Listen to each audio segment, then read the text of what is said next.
welcome to my channel Science with Mosmi. Let's start our chapter. Today we are going to start NCERT textbook of science class 9 chapter 5th fundamental unit of life part 3rd. If you like the video then please subscribe my channel, like and share it and press the bell icon so that you can get the notification of the latest chapter uploaded by me.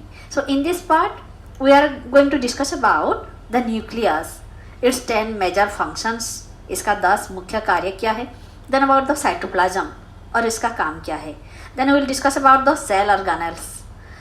In this part we will discuss about endoplasmic reticulum and about the others in our next part. Okay, let's start. What is nucleus?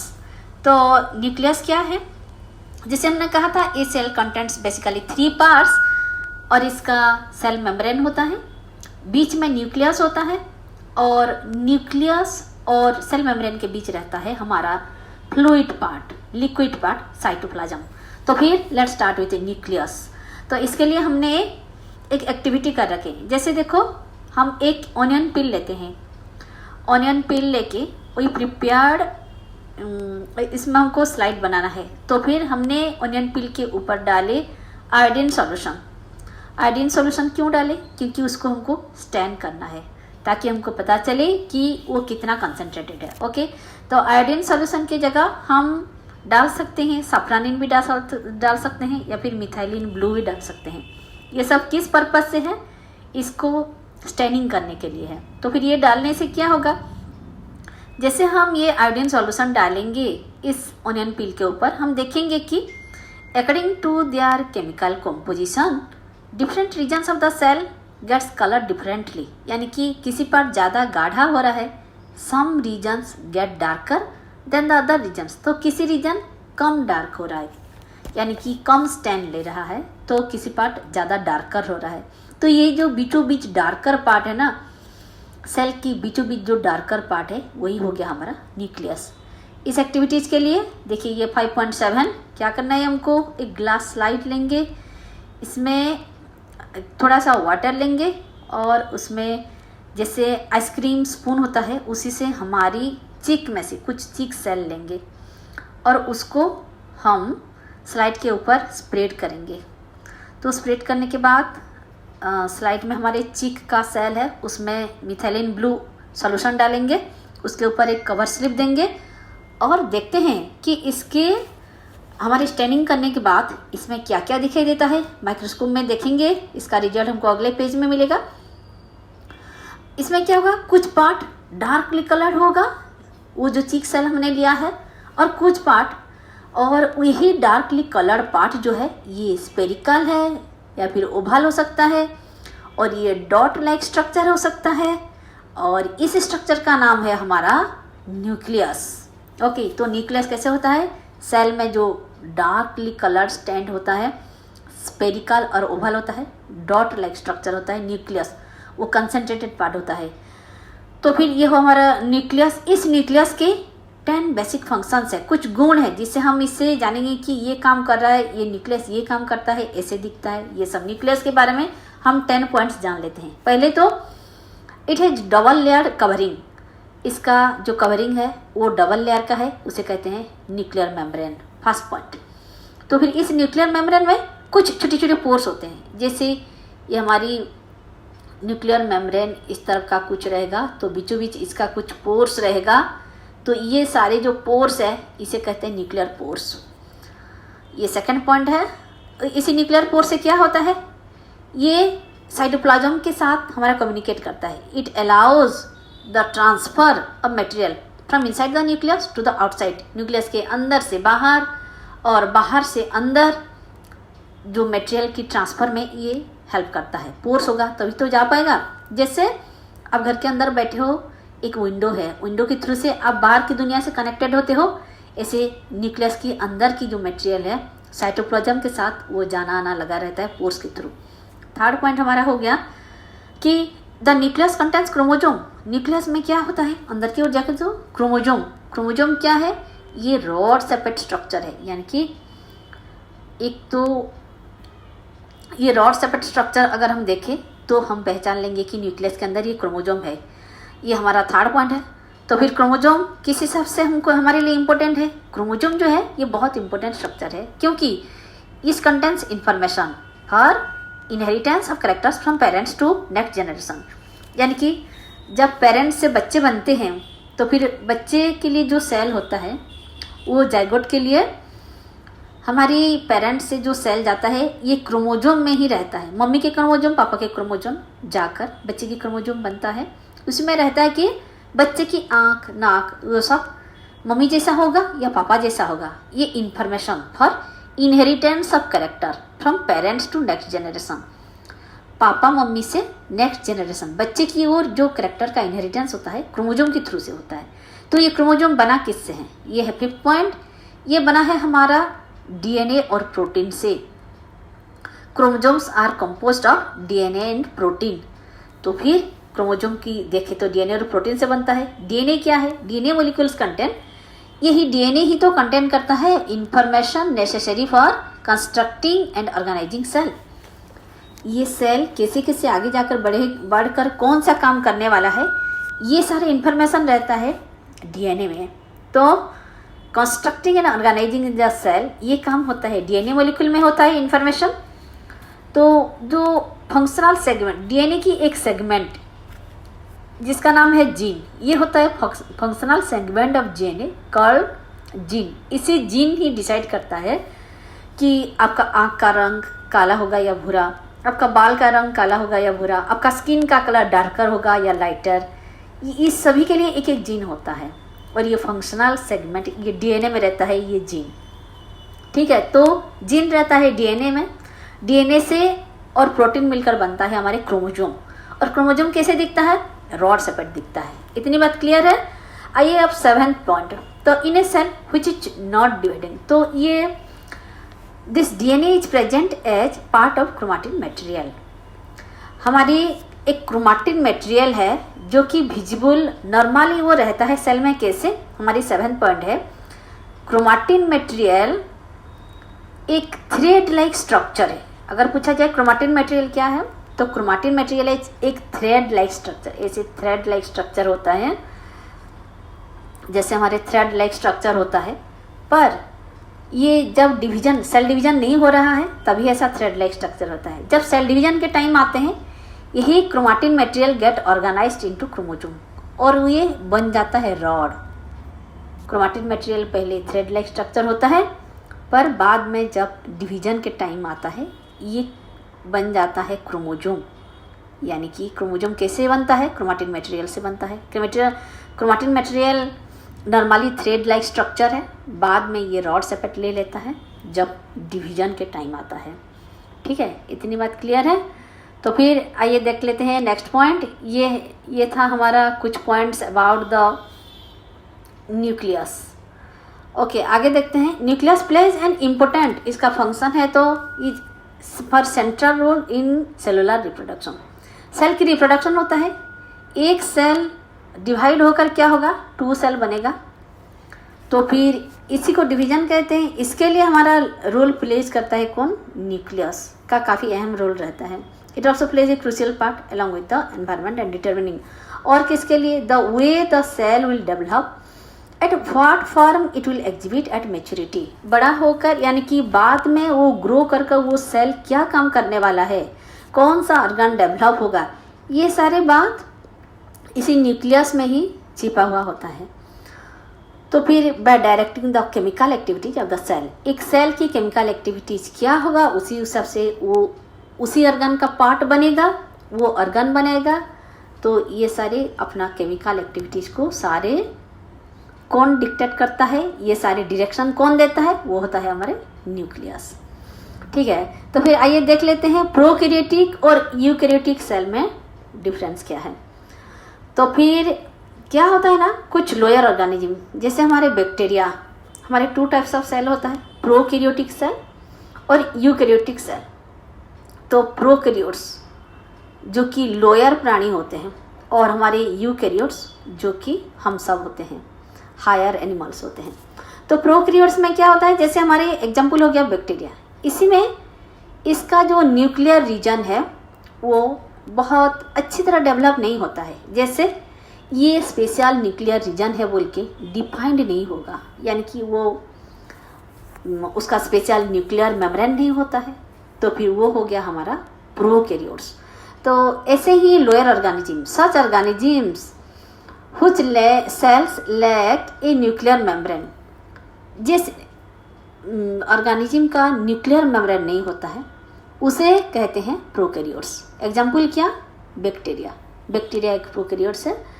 तो फिर जिसका वो nuclear membrane होता है उसे क्या बोलते हैं? वो हो गया हमारा the organisms with sales having a nuclear membrane. Nuclear membrane होगा तो आर कॉल्ड यूकैरियोट्स। तो यूकैरियोट्स कौन है?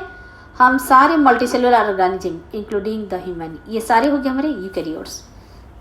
तो प्रोकैरियोटिक सेल में हमारी और क्या क्या नहीं होता है? कुछ साइटोप्लाज्मिक ऑर्गेनेल्स भी नहीं होता है। प्रोकैरियोटिक सेल में ऐसे बहुत से ऑर्गेनेल्स नहीं होता है और इसका काम किसको करना पड़ता है? अदर ऑर्गेनेल्स को करना पड़ता है। तो organelles are also and performed by poorly organized parts of the cytoplasm. Cytoplasm में जो कुछ ही स्ट्रक्चर्स है वही सारे काम निपटा लेते हैं। और क्लोरोफिल के बाद अगर देखा जाए तो क्लोरोफिल क्या है, कहाँ पर होता है? यूकैरियोटिक सेल में हमारे क्लोरोफिल होता है प्लास्टिड में। पर अगर हम प्रोकैरियोट्स की बात कहें तो ये chlorophyll in photosynthetic prokaryotic bacteria is associated with membranous vesicle। और ये मेम्ब्रानस वेसिकल क्या है? मेम्ब्रानस वेसिकल में होता है हमारी क्लोरोफिल। तो फिर ये मेम्ब्रानस वेसिकल एक जैसे एक बेग लाइक स्ट्रक्चर होता है, पर इसके लिए क्लोरोफिल हमारी यूकैरियोटिक सेल में रहता है प्लास्टिड में। तो ये हमारे प्रोकैरियोटिक सेल है, आप देख पा रहे हैं। ये है, इसका न्यूक्लियर मेम्ब्रेन नहीं है और बाकी कुछ बचा कुचा। इसमें एक बात है कि राइबोसोम जो है वो 70S टाइप रहता है, जबकि हमारी यूकैरियोटिक में, प्रोकैरियोटिक में 70S, यूकैरियोटिक में राइबोसोम जो है वो 80S का होता है। ऐसा होता है हमारे सेडबर्ग यूनिट्स। ठीक है, ये तो गई हमारी न्यूक्लियस की बात। अब हम देखते हैं साइटोप्लाज्म। साइटोप्लाज्म क्या है? जैसे एक सेल हुआ और बीच में न्यूक्लियस हुआ, तो सेल के ये हो गया सेल मेम्ब्रेन, ये हो गया हमारा न्यूक्लियस। तो बीच में जो फ्लूइड पार्ट रहता है ये है हमारा साइटोप्लाज्म। तो एक सेल में 3 पार्ट, एक तो सेल मेम्ब्रेन, दूसरा हो गया बीचों बीच हमारा न्यूक्लियस, पर बाकी जो रहता है हमारा fluid part in between the cell membrane and the nucleus, ये हो गया हमारा साइटोप्लाज्म। ठीक है, अगर हम इसके लिए एक ह्यूमन चिक से सेल लेंगे और देखेंगे तो ये बीचों, ये साइटोप्लाज्म की पार्ट जो है ये बहुत कम ये स्टैंड होगा, इसका स्टैंडिंग बहुत फीका होगा और ये बहुत ही खाली खाली सा एरिया होगा। तो this region takes a very little stand. The cytoplasm is the fluid content inside the plasma membrane. It also contains many specialized cell organelles. तो फिर ये फ्लूइड पार्ट हो गया हमारे साइटोप्लाज्म। इसमें क्या रहता है? हमारे cell organelles, specialized cell organelles रहता है। और सेल ऑर्गेनेल्स क्यों होते हैं? एक एक सेल ऑर्गेनेल का एक एक पर्टिकुलर फंक्शन होता है। जैसे हमारे माइटोकॉन्ड्रिया हो गया, उसका काम क्या है? हमारे खाना को डाइजेस्ट करेगा, उसी से एनर्जी निकलना, इसलिए उसको पावर हाउस कहते हैं। हमारे जैसे हो गया हमारा लाइसोसोम मिलेगा, लाइसोसोम का काम क्या है? हमारी जितना वेस्ट प्रोडक्ट है उसको वो डाइजेस्ट कर लेगा, यानी कि क्लीनिंग का काम करता है। ऐसे ही एक एक सेल ऑर्गेनेल का एक एक पर्टिकुलर फंक्शन होता है। और ये सेल ऑर्गेनेल के बारे में थोड़ा जान लेते हैं। ये enclosed by membrane. Cell organelle, एक एक सेल ऑर्गेनेल एक एक मेम्ब्रेन से एनक्लोज्ड होकर रहते हैं। उनका एक बाउंड्री होता है, जैसे आपका घर का एक बाउंड्री होता है। पर ये बात प्रोकैरियोट्स में नहीं होता। Prokaryotes beside the absence of definite nuclear, एक तो न्यूक्लियर रीजन नहीं होता, न्यूक्लियर मेम्ब्रेन नहीं होता, और उनका जो ऑर्गेनेल्स है, ऑर्गेनेल सेल मेम्ब्रेन में बाउंड भी नहीं होता है। पर यूकैरियोटिक में ये सेल ऑर्गेनेल, इसका न्यूक्लियर मेम्ब्रेन होता है और हमारी जो सेल ऑर्गेनेल्स है उसका एक बाहर का मेम्ब्रेन होता है। ये दो डिफरेंस है। आइए देखते हैं, वायरस के बारे में कुछ जान लेते हैं। तो वायरस क्या है? इसका कोई मेम्ब्रेन नहीं होता, इट लैक एनी मेम्ब्रेन, इसका मेम्ब्रेन नहीं होता। तो और ये बेजान सा रहता है, hence do not show any characteristic of life. उसको देखने से नहीं लगेगा कि ये कुछ कर सकता है, अरे इसका तो लाइफ ही नहीं है, जैसे कोई निर्जीव वस्तु है। पर ये जब एंटर करता है, किसी लिविंग बॉडी में एंटर करता है, तो use its cell machinery to multiply, यानी कि जिस सेल में ये घुस जाता है उसका ही मशीनरी यूज करके, उसका डीएनए, उसका प्रोटीन यूज करके ये पूरा मल्टीप्लाई कर लेता है अपने आप को और तंदुरुस्त हो जाता है। जैसे आपके घर कोई गेस्ट आए और वो बोले, जब वो आपकी गेट के बाहर खड़े होकर बोले, हम तो बहुत ही दिन दुखियारी है, हमारा कुछ नहीं है, हम बहुत लाचार हैं, हमको घर में खाने के लिए नहीं है। पर आप जब दया देखा कि इनको घर लाए, तो वो क्या करेंगे ना, आपके घर के सारे खाना खा जाएंगे कि आपके बच्चों को भी, आपके फैमिली मेम्बर्स को भी नहीं पुराएगा। उसी प्रकार की, यानी कि वायरस लगता तो बेजान है, उसका सेल मेम्ब्रेन नहीं है, पर वो जिस सेल में घुसता है उसका मशीनरी यूज करके वो अपना मल्टीप्लाई करने लगता है। ये है कुछ differences between prokaryotic and eukaryotic cell के बीच। जैसे होता है हमारा, देखो इसका प्रोकैरियोटिक में क्या है, न्यूक्लियर रीजन डिफाइंड नहीं है, और यूकैरियोटिक में न्यूक्लियर रीजन जो है वो डिफाइंड है। इसमें क्या है, क्रोमोजोम सिंगल है, 3 नंबर पॉइंट, इसका 3 नंबर, इसका बहुत सारे क्रोमोजोम्स होते हैं, ये सिंगल है, ये बहुत सारे क्रोमोजोम होते हैं। और ये cell membrane bound cell organelles होता है, सेल ऑर्गेनेल्स एब्सेंट होता है प्रोकैरियोटिक में, जबकि इसमें सेल ऑर्गेनेल का एक मेम्ब्रेन होता है, मेम्ब्रेन बाउंड होता है। आइए देखते हैं सेल मेम्ब्रेन ऑर्गेनेल्स के बारे में। तो सेल ऑर्गेनेल्स क्या है, every cell has a membrane around it to keep its own content separate from the external environment. सभी सेल का एक बाहर का मेम्ब्रेन होता है, और ये मेम्ब्रेन का काम क्या है, प्लाज्मा मेम्ब्रेन का काम है कि बाहरी दुनिया से, बाहरी एनवायरनमेंट से सेल के अंदर के कंटेंट को वो सेपरेट रखे। तो फिर मल्टीसेलुलर ऑर्गेनिज्म में हम देखें तो बहुत सारे इसका कॉम्प्लिकेटेड स्ट्रक्चर और फंक्शंस है, तो उसके लिए चाहिए बहुत सारी chemical activities to support this complicated structure and function. Multicellular organism का बहुत सारे काम करने के लिए इसका इतने सारे केमिकल एक्टिविटीज भी चाहिए, और इसी केमिकल एक्टिविटीज को करने के लिए इसके पास होता है different kinds of separate from each other. तो कीप दिस एक्टिविटीज, इसका जो अलग अलग एक्टिविटीज होता है, सारे एक्टिविटीज को अलग अलग रखने के लिए this cell use membrane bound little structure. तो फिर मेम्ब्रेन बाउंड लिटिल स्ट्रक्चर, जैसे आप डिफरेंट काम करने के लिए अलग अलग कमरा, सोने का एक कमरा, भगवान का एक कमरा रखते हैं, ऐसे ही सेल के अंदर ये मेम्ब्रेन बाउंड लिटिल स्ट्रक्चर्स होते हैं, जिसे कहते हैं सेल ऑर्गेनेल्स। उनका काम क्या है, वो बहुत सारे अलग अलग एक्टिविटी, जैसे हमने बताया माइटोकॉन्ड्रिया क्या करेगा, एनर्जी निकालेगा, जैसे लाइसोसोम क्या करेगा, अंदर का क्लीनिंग, वेस्ट क्लीनिंग करेगा, सबका डिपार्टमेंट अलग अलग रहेगा। तो ये सेल ऑर्गेनेल्स अपने आप को मेम्ब्रेन से बाउंड होते हैं और अलग अलग रहते हैं। तो eukaryotic cell within, this is one of the feature of the eukaryotic cell. तो फिर ये जो different membrane bound cell organelles, ये यूकैरियोटिक सेल में होता है। प्रोकैरियोटिक सेल में सेल ऑर्गेनेल्स का जो बाहर मेम्ब्रेन, आउटर मेम्ब्रेन नहीं होता है। तो ऐसे ही कुछ सेल मेम्ब्रेन का नाम क्या क्या है, जैसे हमारे हो गया endoplasmic reticulum, Golgi apparatus, lysosome, mitochondria, plastid, ये सारे। तो एक की बात है, सबका फंक्शन हम डिस्कस कर लेते हैं। पहले हम शुरू करते हैं एंडोप्लाज्मिक रेटिकुलम से।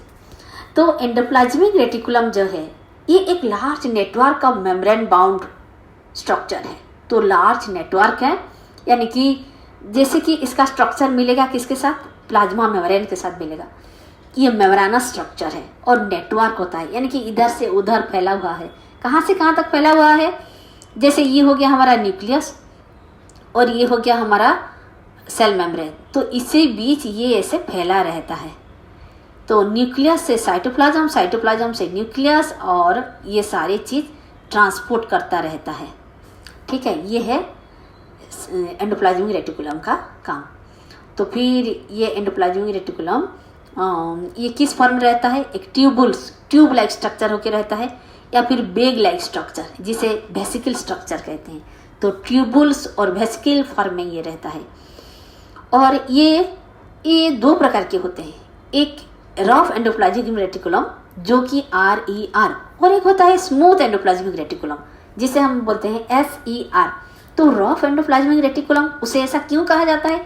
क्योंकि उसका सरफेस में, रफ एंडोप्लाज्मिक रेटिकुलम की हमारी सरफेस में राइबोसोम्स होते हैं।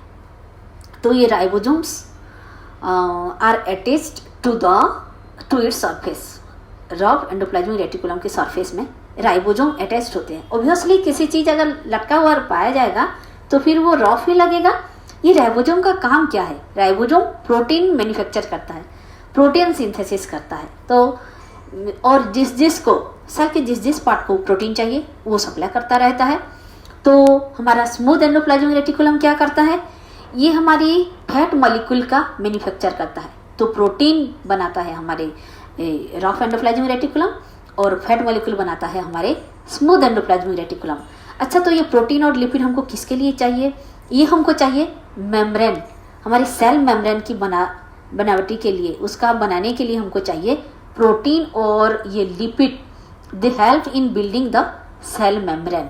और कुछ बचा कुचा तो फिर इसी प्रोसेस, इस मेम्ब्रेन सिंथेसिस होने का प्रोसेस को कहते हैं मेम्ब्रेन बायोजेनेसिस।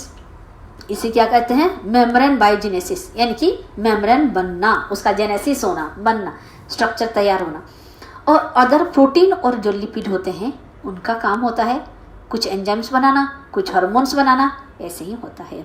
तो आप ये जानकर रखिए, ये एंडोप्लाज्मिक रेटिकुलम हमेशा एक नेटवर्क सिस्टम बना के रहता है। ये हमारी एंडोप्लाज्मिक रेटिकुलम एनिमल सेल में, ये हमारे रफ एंडोप्लाज्मिक रेटिकुलम देख पा रहे हैं कैसे ये न्यूक्लियस से हमारे साइटोप्लाज्म तक ऐसे उसका फैला हुआ रहता है। तो इसका फंक्शन होता है कि it serves as channel for the transport of material. Transporting काम करता है मटेरियल का, कहाँ से कहाँ तक? Between various regions of the cytoplasm और between cytoplasm to the nucleus, nucleus से साइटोप्लाज्म, साइटोप्लाज्म से न्यूक्लियस। तो cytoplasmic network, the endoplasmic reticulum also function as a cytoplasmic network providing a surface for what? Surface for some of the biochemical activities के लिए ये हमारे path देता है। तो फिर ये लीवर सेल में, लीवर सेल का काम आपको पता है, लीवर सेल क्या करता है? हमारी पॉइजन को डिटॉक्सिफाई करता है, न्यूट्रलाइज करता है। तो फिर लीवर सेल जो ये काम करता है ये किसकी मदद से करता है? हमारी smooth endoplasmic reticulum plays a very important role in detoxifying many poisons and drugs. ठीक है, हमारी पॉइजन्स और ड्रग्स जो है वो न्यूट्रलाइज होकर हमारे हो जाता है। तो फिर यही है main functions of endoplasmic reticulum. Thanks for watching my video. If you like the video, then please subscribe the channel, press the bell icon so that you can get the latest chapter uploaded by me.